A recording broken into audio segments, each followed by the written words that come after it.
Hi, and welcome to 3 o'clock with SOC. I'm Marisol Diaz, Communications and Digital Manager. Give me a moment while I welcome our Spanish-speaking residents. Buenas tardes, gracias por estar con nosotros hoy en 3 en punto con SOC. Si quieren oír este programa en español, favor de marcar el número que aparece en la pantalla, que es 646-749-3122, y la contraseña para entrar es 779-328-221. And just a reminder that you can access this show and previous shows on our Facebook page in the videos area and on YouTube. Now I'll pass it over to our moderator of the day, who will introduce today's topic. Hi, everyone. My name is Marlene Zaron, and I am the Public Health Coordinator now for the Southside Organizing Center. I also oversee this forum. So I just want to say that currently right now, our producer is Carlos on our team, and on our team, Alan is doing comments in the comment section. So please go ahead and say hello, and Alan will reply to you with any questions that you have. Also, I just want to say that our staff and platforms are still available to you, but virtually. We are not doing anything in person at this moment due to the current pandemic state. So you can definitely contact SOC at 414-672-8090 if you need any resources or information.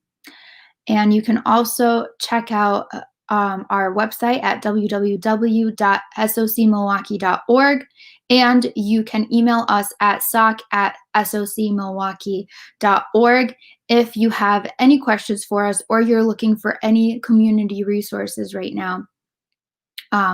We will have that available for you. Just quickly, we'd love for you to go ahead and complete our SOC survey.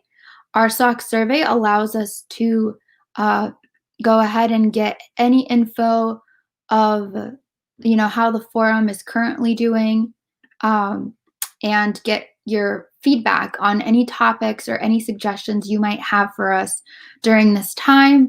Any resources or organizations you might suggest that you want us to talk about, go ahead and complete that survey. We love to have at least 4 individuals complete that survey while someone is watching the forum. So go ahead and do that for us if you can, if you have the time. And just a quick, update that we are still working from home. So that is why I'm in my room working, and I'm not wearing a mask. A lot of our other staff members are also working virtually from home, and that is why you see us on the screen without a mask on at this time. So just quickly tell us who's here today. If you guys are watching, say hello in the comment section, put your favorite emoji. We love to see who our dedicated viewers are. And just a quick disclaimer that SOC's views and opinions shared today do not necessarily reflect those of SOC. Quickly, some announcements.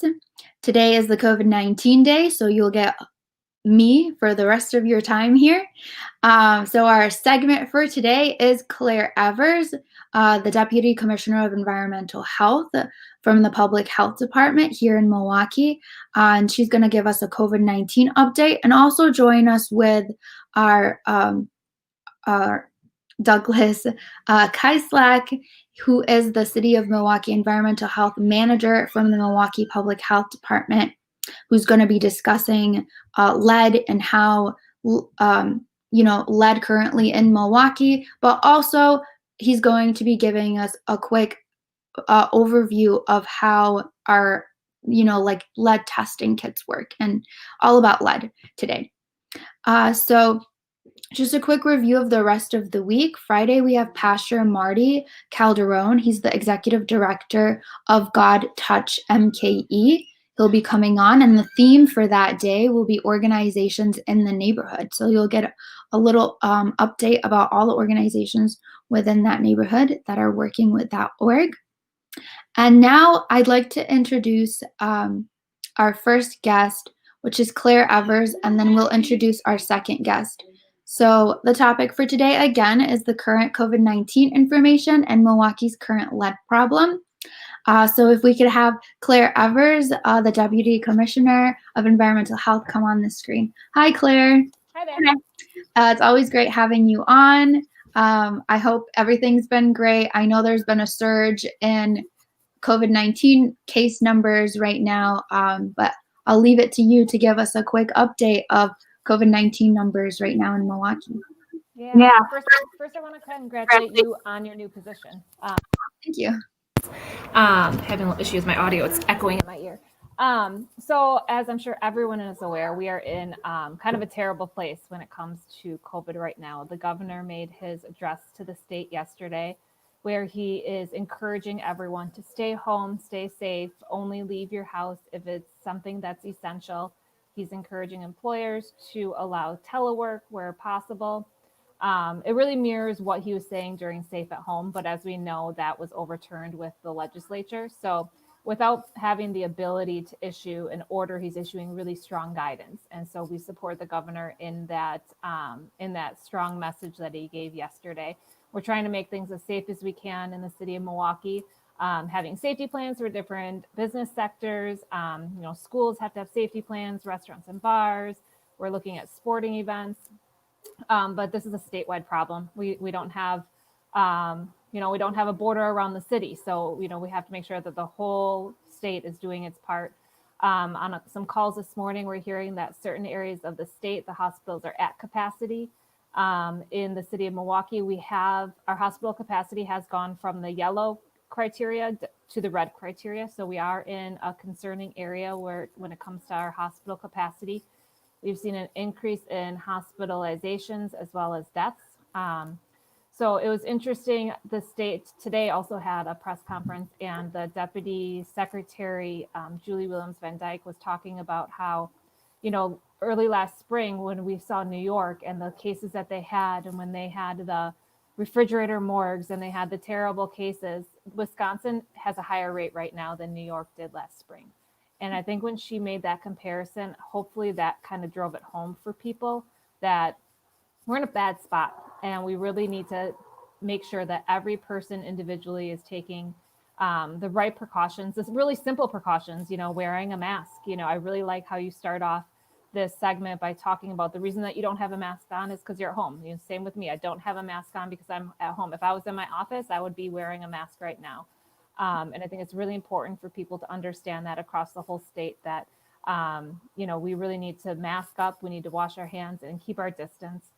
We have a big challenge with the holidays approaching, and everyone is sick of COVID, and everyone wants to get together with their families. And it's just not a smart thing to be doing right now, to be gathering with people outside of your immediate household. Mm-hmm. So that's just my beginning kind of where we are. And when we look at our gating criteria, those are those 5 metrics, our cases, our testing, our care, safety, and contact tracing. So 3 out of the 5 of those are red right now. So in our cases, our testing, and our hospital care, that's for the county. It's all in the red. Our PPE and our contact tracing are in the yellow. So contact tracing went from red to yellow, and that is simply because they are doing a modified contact tracing now. So they shortened the interview questions, and they're not contacting all the contacts across the state. So that's why we got back down to the yellow there. As far as where we're seeing the numbers across the state, I'll just kind of go over those general numbers that I usually share. So when we look at the zip code 53215, that still has the most cases. So there's a total of 5,944 confirmed cases in that zip code.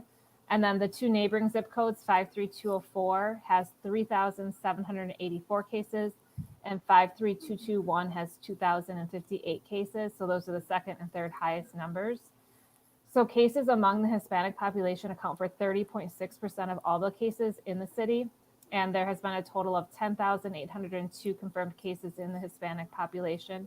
And that group has had more cases than the African American population with 10,295. When we go down to hospitalizations, the rate has been decreasing in the city. Now it is 6.7%. We still see the age group that has had the most cases, and that is the 25 to 34-year-old age group with 22.4% of cases. And then the 15 to 24 age group has the second highest number, which is 20.9. And then when we look at deaths, I don't have a different death rate number. So that is all I have for today as far as numbers goes. I did want to mention that, we're keeping a close eye on schools. I noticed today that Racine had transitioned all their schools to virtual starting, I think it's next week. Franklin also transitioned all their schools to virtual. Our public school system in Milwaukee Public Schools is all virtual because that was their decision. And then we do have a number of private and charter schools that are virtual and in a hybrid opening. And so we look at them individually. So once a school gets about a 3% positivity rate, we will issue a closure, but we're not going to issue a sweeping closure of all schools because we really want to make sure that these kids have a place to go that's safe. Right. And so now since, all of our gating criteria, a lot of it is going from yellow to red and green to red. Is there a reevaluation of what phase we're going to be in? Because we're no longer in phase 4 anymore. Right. So right now we're in phase 4.2. We issued that, I think, 2 weeks ago. So we look at our data every week. So every Thursday we come out with our new gating criteria. Mm-hmm. So right now we did limit all gatherings. Now it's only 10 people. I think last time I was on, it was still the lesser of the 3, which was a maximum of 250 or 50% capacity. Restaurants and bars are still allowed to remain open. If they have a safety plan, they can operate under that capacity. If they don't have a safety plan, they have to go down to 25% capacity. But a big change we made was requiring seating. So there's been a lot of talk about bars and how they may be contributing to the spread. And so we decided that having a seating requirement would allow them to remain open in a safer manner. So then people aren't walking around with their masks off, holding a drink, and just interacting with other people in the bar. Right. So that was, yeah. They come in and they have to stay seated. Yeah. Okay. That's better. I think so. We're really trying hard not to close down any business sectors, just close them. We're trying to find safe ways for people to operate. We understand, COVID is a health issue in its own right, but mental health is important, economic health is important. And so we're trying our best to learn how to coexist with COVID and find ways to operate as well. Mm-hmm. Well, thank you for that update, Claire. Now we're going to bring on Doug Cieslak, who is a City of Milwaukee Environmental Health Manager from the Public Health Department, where we'll have you both kind of go over lead. He did tell me that he might have some technical issues. So what we're going to do is we're going to call Doug while he's on, and that's how we're going to share the audio. So Doug, I'm calling you right now. Hi there. Hi, can you hear him, Claire? Okay, great. I couldn't hear any of you guys, so. Oh no, you missed the update. Well, we have it on our Facebook, so you can go back and watch if you want. Okay, there we go. Good plug. Awesome. Okay, so now that I have you both here, if both of you or either of you can attest to this question, what's the current lead issue in Milwaukee right now? What I mean by that is, do you have any current statistics or numbers? I have read that Milwaukee's current lead issue is worse than Flint, Michigan, but it's not really spoken of to that degree. So the floor is both of yours if you'd like to just go ahead and give a quick intro of what you think. Sure, I'll start and then Doug can add in. Our division, so the Division of Home Environmental Health, we deal with lead hazards in the home. So we deal with deteriorating paint, lead in the soil, that type of thing. We don't work with the any lead laterals, which was the issue in Flint, was the lead in the water. So that would be the Milwaukee Water Works. But the issue that we work on is childhood lead poisoning. So we are notified by healthcare providers when a child's lead test comes back with elevated lead in their blood. So in the city of Milwaukee, due to our old housing stock, meaning that the year that the houses were built, there's a high risk of lead poisoning in children. So the rule of lead testing in the city is 3 before 3. So we really want to see children getting 3 blood lead tests before the age of 3, which can be done at any of our health centers or at their primary care facilities. And so once we are identified that a child has lead in their blood, we do immediate action, whether it be notifying the parent of educational resources, or if it's unfortunately at a level that's pretty bad, then we will send out a nurse to do a home visit and a lead risk assessor to assess the home where the child lives or where they spend the majority of their time to see if there's any lead hazards that need to be abated. So that's a real high level overview of the lead hazards in the city that our program deals with. Mm-hmm. And for those that are not aware, exposure to lead can lead to, early miscarriages. It can lead to miscarriages. It can lead to some cognitive issues in your infant as they get older. And it can just cause a lot of health complications for the child. So it's important to get your child checked for their current lead level within their blood. And what is the exact number that it has to be? Sure. So it's really important for people to understand that there's no safe level of lead. Like, lead does not naturally occur in our bodies. There should be no level of lead. There is a standard in the state that if your blood test comes back at 20 micrograms per deciliter, that is concern for immediate action. So statutorily, all health departments will respond to a level of 20 or above, or if a child has a level of 15 and above, twice within 90 days. At a level of 5 and above is when we do initiate some action where we send out notification to families and direct them to where they can find educational materials. Okay. And is it a part of like a routine checkup for a child when they're going to the doctor? Yes. So providers during the well child checkups should be doing a lead test. So I remember it was maybe like, I can't remember which month checkup it was, but I remember the pediatrician doing a lead test for my son because we lived in the city of Milwaukee and I had no idea when our house was built. And so she just did it to be, on the safe side. So pediatricians at the regular well visits should be doing it. We have seen, though, that sometimes the healthcare provider does not do the test. And so it's really important that parents are advocates and know to ask for the test if they haven't gotten it. Right. Okay. Thank you for that intro and all of the data regarding lead. Doug, if you would like to go ahead and begin sharing your screen, so then that way we can see your presentation. Sure. Clary took away a little bit of my thunder. She did a very good job, though, of covering the basics. And I just add one little more statistic there. Currently, we are about 43% penetration on testing in the city of Milwaukee, which doesn't sound very good, but it's actually better than some municipalities. Mm-hmm. But obviously, we'd like to see that improve. The level of testing has dropped off for kids because of COVID. And so if I were to leave you with one message here today, it would be, to ensure that all kids in the city of Milwaukee get that 3 before 3. So with that, I will see if I can get my presentation to go here. Let me see.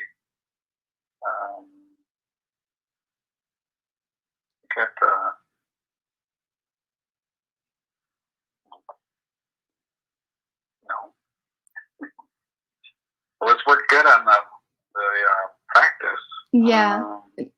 So remember, share screen, and then there's going to be another screen that pops up. So you click the smaller screen in it. Okay. I remember it was the second one for you. Mm-hmm.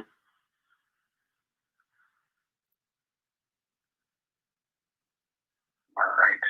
Doing this all over again. I think this will work. know if you see it. No? No. It says that I did. There's two screens here. There's me, and then there's my presentation. Mm-hmm. So, So do I? okay. So, okay, 1 second. Okay, we got it. It was a There you go. production thing. All right, you may begin. Okay, thanks. So there's a lot that I could talk about today, but I really want to talk about the kind of the first aid or the first steps that anybody can do to address the lead hazards that are in their home. Mm-hmm. And we really believe whether you have a test of your child or not, with a certain amount of information, we can really start to drive down the overall lead levels in kids with just some basic understanding of what the hazards are in these homes. Mm-hmm. So that's what my presentation here is going to be about, is this first aid and preventing exposure.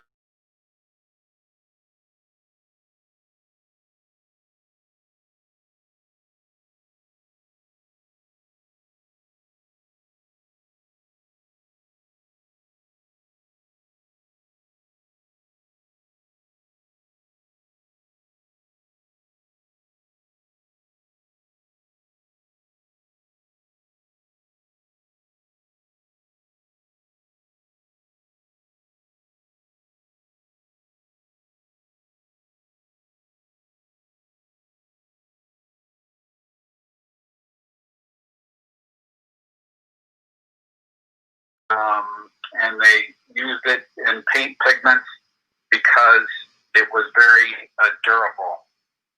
And by way of introduction, I am a geologist, so I thought I'd throw up a nice example of the lead here, and offer the one joke is why did the geologist take his girlfriend to the quarry? Wow. To get a little bolder. So that's my own joke. Okay. So here's the facts. So there's 250,000 housing units in the city. 121,000 of those were built before the use of lead-based paint was banned in 1978. And therein lies the problem. These homes are just quite literally, whether it's on the exterior or interiors, they're just literally laced with this paint, and it takes very, very little, just a pea-sized amount in your hand to poison a child. So the burden's quite high. The other problem that we're faced with our housing stock, and I apologize for the quality of this image, but it tells a lot about the redlining that occurred. The red, and then more and secondary, the yellow areas were areas where it was very difficult for you to get financing. These were mainly Black and immigrant neighborhoods, and you'll notice today that many of our health disparities are coincident to the redlining that has occurred. As seen by this prevalence map, this is 2016, and the real takeaway here is just the darkness of where the prevalence of lead poisoning is. I have an updated map like this. I just didn't have it in this PowerPoint.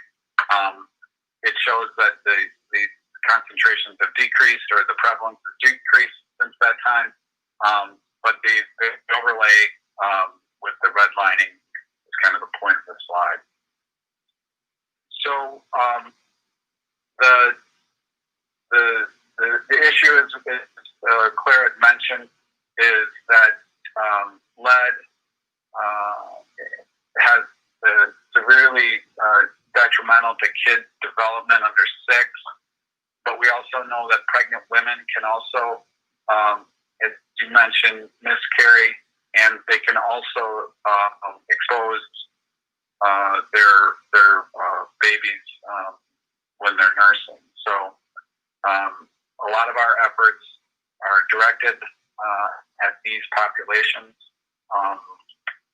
And as we talked a moment ago, the children under the age of 6 are particularly vulnerable to lead. It causes behavioral problems, lowering of IQs. It has other detrimental impacts on their development,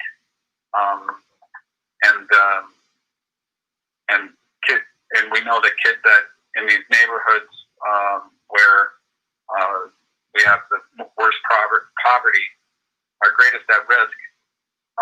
Not every home that we go into has children poisoned will be poisoned at the same level. I guess what I'm trying to say is 2 houses with the same level of lead hazards in them will have different results. The kids in the home may have widely different results as far as lead levels, and and a lot of that is behavioral issues where the kid has more hand and mouth than another. But another one is just on diet. So the lead is a little insidious in that it mimics calcium. And so if the child's not getting a good source of vitamin C and calcium in their diet, and they're ingesting the same amount of lead as the other kid, the one that doesn't have the balanced diet will be poisoned significantly greater than the other. Oh. Okay. And as Claire mentioned, there is no level of lead that's considered safe in a child or in anybody for that matter. It's the one element. There's lots of fancy metals out there that we need in microdoses. This is not one of them. This is a slide from CDC, and it shows where the main sources, what they believe are the main sources in blood levels. They talk about the soil lead, or the kids are getting exposed from the lead in the soil. They talk about renovation activities. These are when people are doing their own remodeling and that kind of thing, and they get exposed. Soil ingestion. They talk about water lead here, and again, this is more nationally. I don't think this would be as prevalent here in Milwaukee, frankly. But primarily, the biggest boogeyman is dust, and we're going to talk about that a little bit in some of the other slides. So this slide kind of shows you some of what we're talking about with respect to lead hazards. This is deteriorated paint.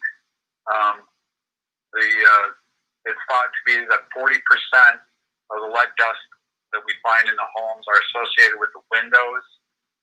These are friction points where the window goes up and down. It's also a point where in the trough there's just more exposure to the outdoors, and it's just a place where you have that much more deteriorated paint. As we mentioned before, more than half of the homes in Milwaukee were built before lead paint was banned. But you can see that in this case that the likelihood, the older the home is, the more likely that there's lead paint in there.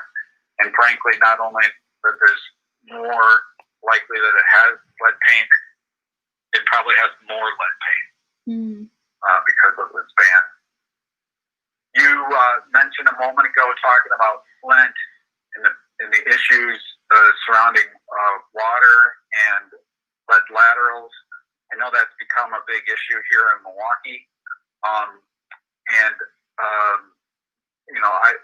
I and others have taken a look at this, and while we recognize the threat that water represents for the delivery of lead or any other contaminant, what we're seeing on a day-to-day basis and overwhelmingly with the kids that we are working with, it's the housing stock and the lead paint in those homes that is impacting them.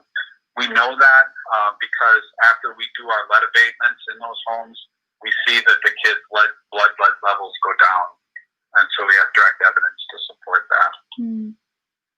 But I put these up here because about the lead service lines and the water, because I know people see this as an important issue, and I don't want to diminish the fact that, again, no amount of lead is good in the body. But the Milwaukee Waterworks has been chipping away at replacing those lead service lines, and the city of Milwaukee has a water filter program for people that are eligible if they're on a lead service line, and I'll be talking about that in a little bit. We talked about the prevalence rate. I liken this work of my colleagues. While I had just joined this group, you can see that back in 2004, the prevalence of lead poisoning in the city was extremely high. Through nothing short of heroic measures, they've driven these rates down to the point that you see here. Mm-hmm. It took a lot of work, and those people should be recognized for that. But we still have a long way to go. Ideally, we'd like to flatten these numbers even further. So I'm going to move on. That's just the introduction. So I'm going to move on to the kit. And so, Marlene, these are what you'll be getting. You're getting a nice group of these to distribute from your center there. They include a water filter, replacement cartridges, a Swifter wet mop, baby wipes, garbage bags, and some educational material that I'm going to run through right now, if I can get that going. This is what is also included in there, and I might be able to make this a bit bigger.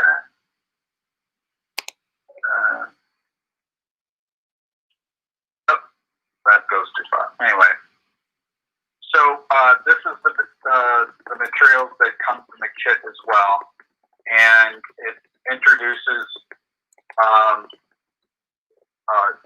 homeowners to the sources of hazards, lead hazards in their home. It's written in Spanish and English, and I'm just going to roll through this, and we're going to talk about the deployment of the filter, and I'm going to show one other part of this. So included in the filter that you're going to get is some installation instructions, and they're quite. The filter is quite easy to deploy. So, and this is probably the reason why I'm showing this is probably one of the things that people could do right now, even without a filter. Is you can just remove your aerator, and you're going to find probably some debris inside that stream, and that debris and the water that comes in contact with it often itself has lead in it because of the lead has found its way in from the fixture or the lead lateral. And so you could, if you just remove your aerator today and clean that out, you would get well on your way to improving your overall water quality. But so what you'll do is you'll remove that aerator. You'll put in the adapter that it comes with, and has some plumbing tape and a washer, and then you simply turn on, rotate the filter on, and away you go. It's really that simple to deploy. The important parts of using the filter is to only use it for cold water, and for drinking and cooking. Don't use it for the bathing, household chores, and even without a filter, you can. It's always recommended that you flush your lines in the morning. So we have done a lot of testing, and and this has been done nationally as well. And as the water sits in the lines overnight, the lead dissolves, and that first draw that you take is usually, an order of magnitude higher in lead than after it's been running for a few minutes. So it's always recommended in the morning to run your taps. So that's on the water filters. And then, and I'll be sending along some information about a form that you'll complete when you deploy that. The other thing we offer, though, because we talked about dust, is we have a HEPA vacuum that you can, it's a loaner that you can check out for a few days to clean your home. Also, though, these same vacuums, I guess I forget what it is, but my home vacuum has a HEPA. You can buy a HEPA filter or HEPA bag, I guess, for it. And so you can always use your own as long as, again, you see the word HEPA. And so we offer this for a loaner, and you can come to our offices and pick it up. These days with COVID, though, you're going to want to make an appointment to do that. But we'd be happy to loan those out as well. The other thing that we do or suggest is when we showed you that window with all the paint, dust, and debris, we recommend that you do kind of like a wet wash in there and to clean all that dust and debris out of there. So the directions tell you to put on some gloves. We have you use those wet ones or baby wipes. Put that all into a garbage bag and seal it, and put that in your trash. And then so that's probably one of the best things you can do. Now, the other thing that I had sent you, Marlene, was we have a series of videos that goes through this as well. I didn't want to show those today. I was afraid that I wouldn't have the proper bandwidth to show those, and I really didn't want to take up your time, but I encourage you to share those with your customers as well. Definitely. And then here's the other thing that this literature really doesn't emphasize, but one that another message I want to make clear is that you should always use a wet Swifter when doing your floors. Never use a dry broom, just a regular broom. Always use a wet mop like this to get the dust off the floor. The dry broom would just recirculate that into the home. But there again, you do the Swifter, and then you secure that into your trash as well. And then,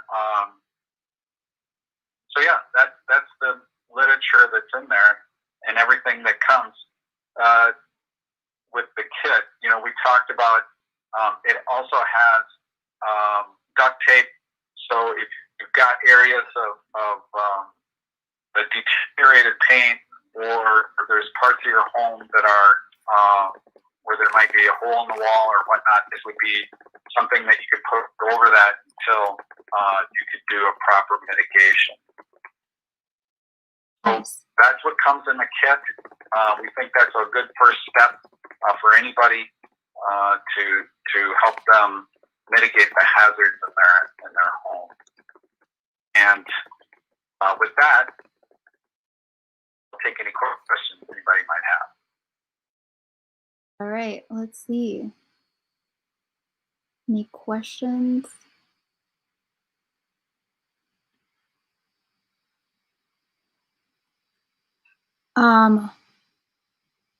No, we don't have any questions regarding lead. But we do have one about COVID. If we want to quickly just answer that before we conclude. But I'd like to say thank you so much, Doug, for all of that informative information. We put all of the links and all of the contact information in the comments section, and we put all of the eligibility criteria in order for individuals to get filters. So if you do need, or you feel you need a filter, you know, go ahead and send me an email. Send me an email at marlene@socmilwaukee.org. So then I can pick up those kits, and then, you know, we will do a contactless delivery to your home. So we'll just leave it at your doorstep. But yeah, this is a great. And thank you for doing that for us, one of our important community partners, and helping us mitigate these risks. Thank you. Yeah, it's a really important topic that I feel is neglected, but it shouldn't be, even though, you know, there's a lot going on right now. COVID-19, people are worried on an economic and financial level, but it's important to go back to the public health issues that are still affecting us and children on a daily basis. Absolutely. Yeah. So thank you so much for sharing. I'll remove your presentation now. Do you have any last minute comments that you'd like to give before we conclude? And then I'll ask Claire the COVID-19 question. No, I'm happy to come back though if anybody has any more questions. Yeah, and we'd love to have you come back and give some more detail on lead, and especially during this time, you know, how is lead affecting children more, that, you know, children are home at a longer period of time because they're not in school, you know, so that might have an effect to it. But yeah, we can talk about all that and talk about what you can come on and talk about next time. We loved your company, and we definitely love this new collaboration with your department. Super. Well, thanks for having me. For sure. Quickly, before you all log off, so Miranda had a question. She's asking, why is it that raw numbers are being shared instead of percent positive, to put the numbers in perspective with how many tests are being done for COVID? Yeah, that's a great question. So on our website, we do offer both numbers. So if you go to the city.milwaukee.gov/coronavirus, there will be a dashboard. And on that dashboard, if you click on testing, it will give you the 7-day average of percent positive. So right now we're seeing 18.3% positivity rate, which is extremely high, especially considering the amount of testing that is going on. And it's also important to look at a 7-day average rather than just a 1-day snapshot. So as of right now, today, it's 18.3% positivity. Awesome. Well, thank you so much, Claire. Thank you so much, Doug. Always a pleasure to have both of you on. And I hope you have a good rest of your day. Thank you, you too. Bye. All right. Always a great, always great guests to have on, both Doug and Claire. Claire Evers always has direct COVID-19 information for us, and Doug was very precise and to the point with explaining lead and how you can utilize the testing kits during this time. And we have a quick comment for you guys. So that the 7-day average for the city of Milwaukee is 18.3% as of today for COVID-19.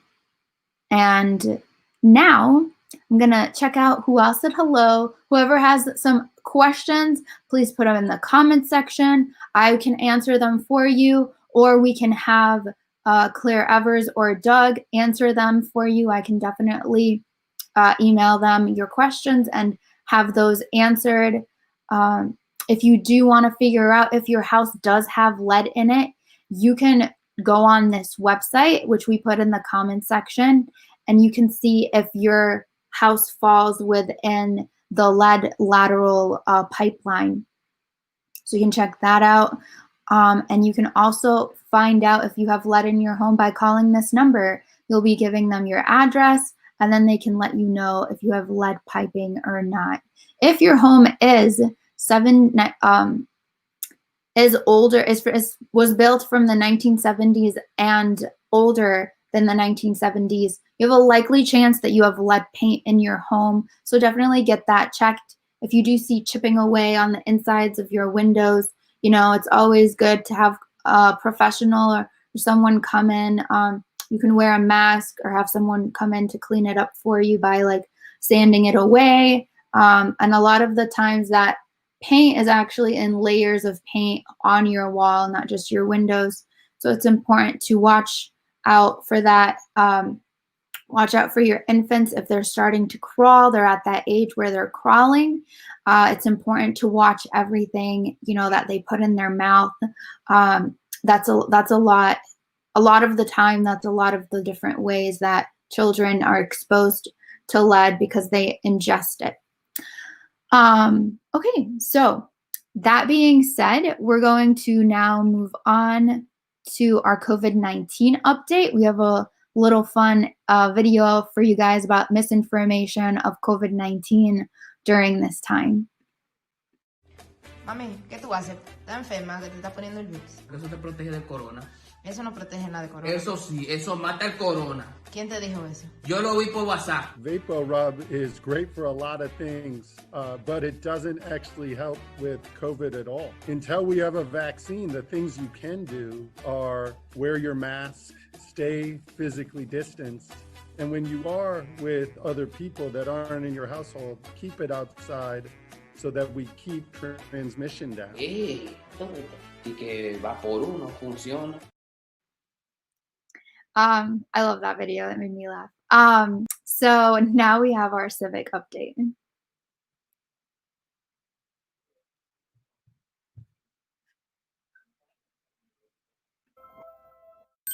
Most people have heard of the Electoral College during presidential election years. But what exactly is the Electoral College? Simply said, it is a group of people appointed by each state who formally elect the President and Vice President of the United States.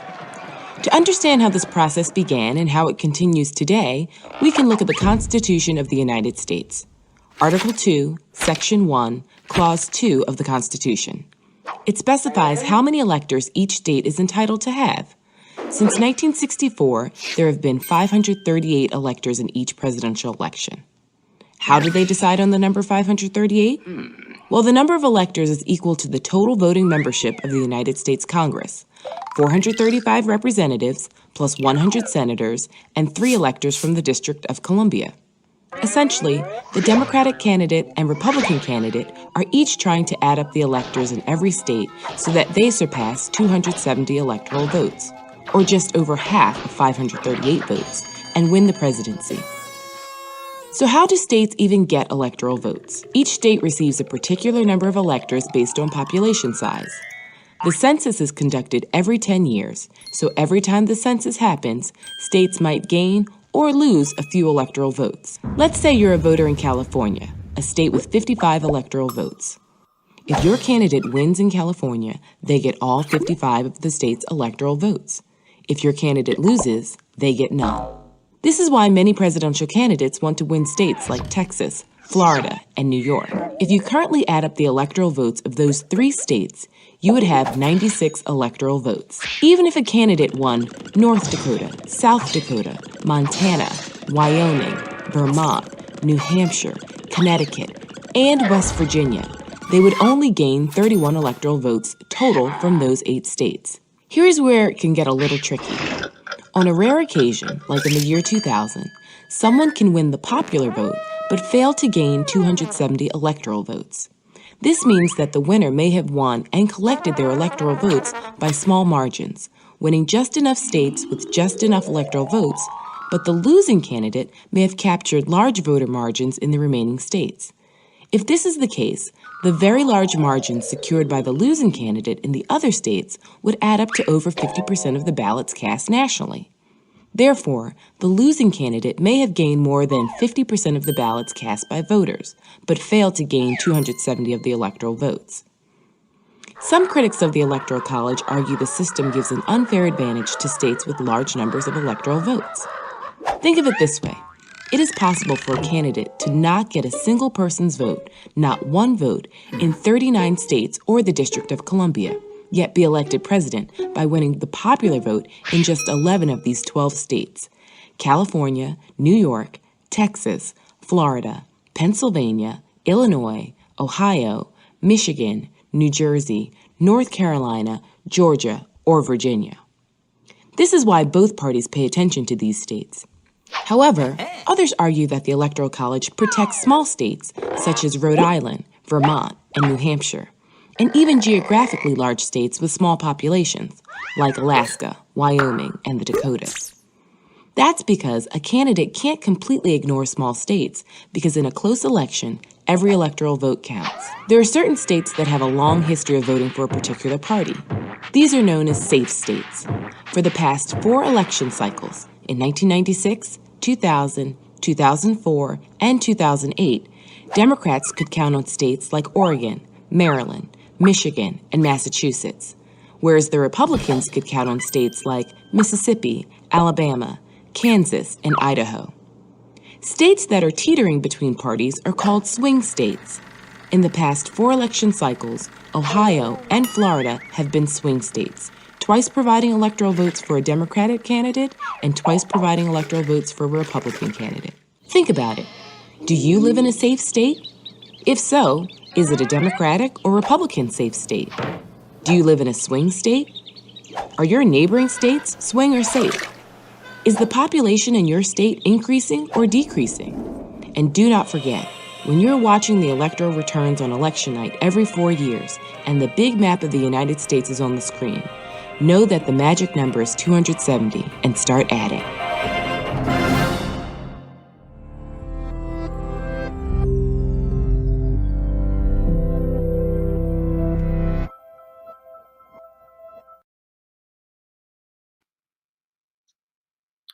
All right.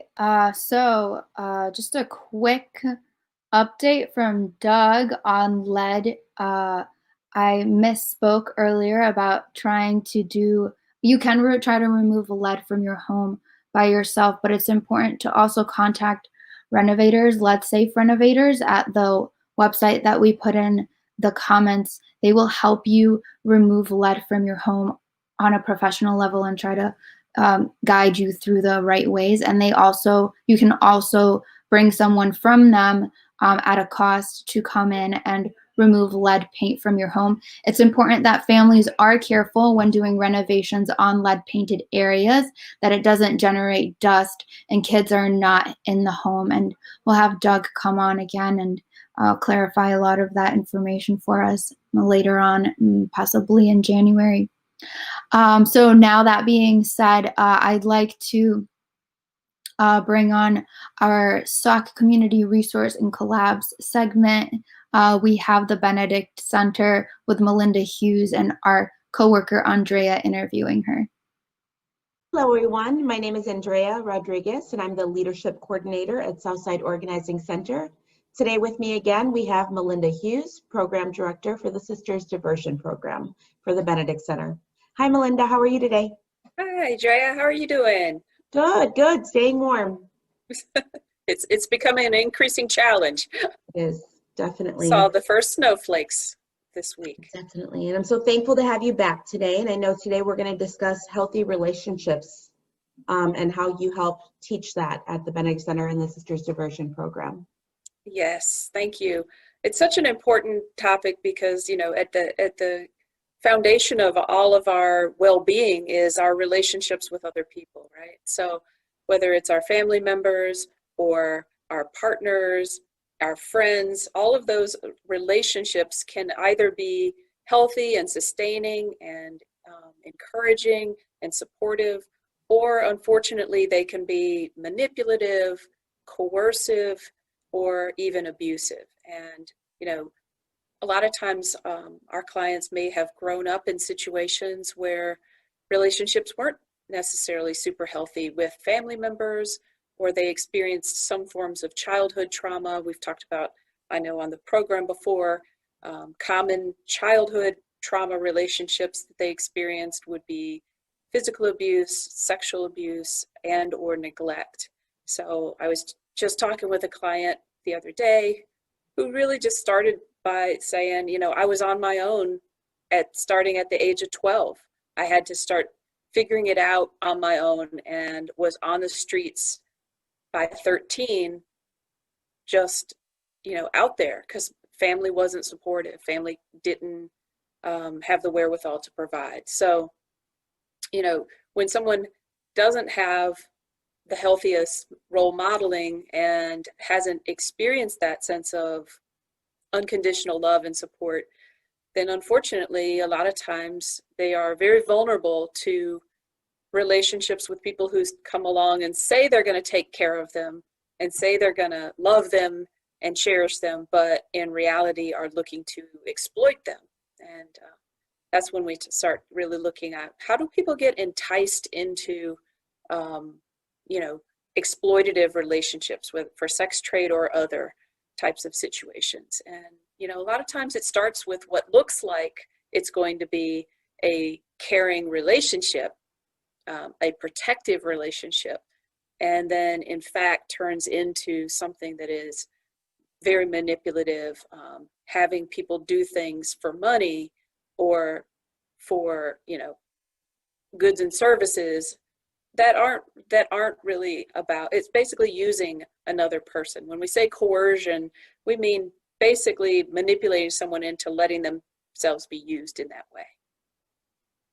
Yes, I so see it. So tell us some of the things that you might try with clients to help them learn about how to get to healthy relationships. Yeah, we do some internal work around, you know, focusing on one's own well-being and, you know, is this situation safe and supportive of one's own goals and dreams, or is it really for the benefit of someone else? And we also connect a lot to our partner agencies. We should probably do a shout out for them. Latina Resource Center, of course, at UMOS, and the Sojourner Family Peace Center, as well as the Milwaukee Women's Center, are all helpful agencies in our area that are very skillful about domestic violence and other unhealthy relationships. So we try to really encourage women to connect with those supports as well. So it takes a circle of support to really help a person, you know, make some changes if they have a coercive person in their life. Absolutely, absolutely. And we're very thankful for your organization and those organizations as well. They definitely have partnered with SOC in the past, and we look forward to working with them in the future, especially as we help empower these women to know that their worth is important and in their healing. So very grateful for that. Let us know before we end up right now, any quick asks that you have of our forum viewers? Yeah, we're going into cold season, so we're still collecting winter coats, gloves, and little hats, you know, little toboggan hats to keep folks warm out there. So that's our primary ask right now. Thank you. Excellent. Well, make sure to put your comment or your contact information in the comments, and we thank you so much. Hello.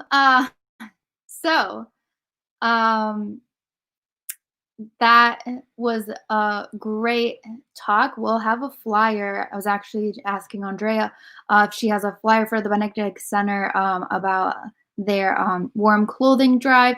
So hopefully I can get you guys that, and then you have a location of dropping off this any warm clothing to our community members. So that being said, we now have our survey promo for you. Has this live forum been informative and useful to you? What part of the forum could be improved or changed to make it better? Please take a quick survey that's located in the comments section so that we can keep 3 o'clock with SOC going for residents. Thank you for tuning in. All right. Okay. So now some quick reminders for tomorrow. Pastor Marty Calderon is going to be coming on. He's the executive director for God Touch Milwaukee, and the topic will be organizations in the neighborhood.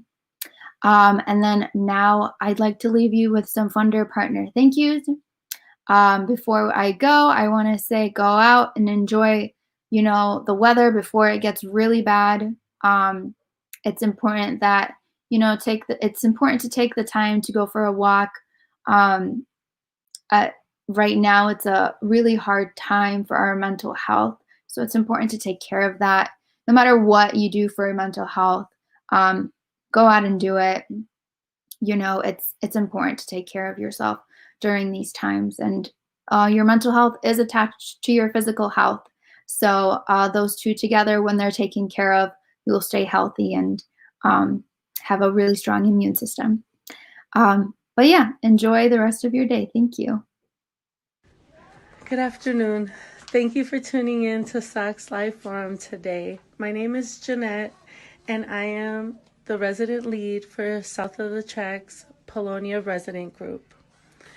Today, we'd like to thank some sponsors: Wisconsin Voices, Community Development Block Grant, Neo Philanthropy State Infrastructure Fund, Movement Voter Project, Catholic Campaign for Human Development, Zilber Foundation, City of Milwaukee Office of Violence Prevention, Tides Foundation, City of Milwaukee Promise Zones, and all the faithful individuals who support SOC through their personal donations.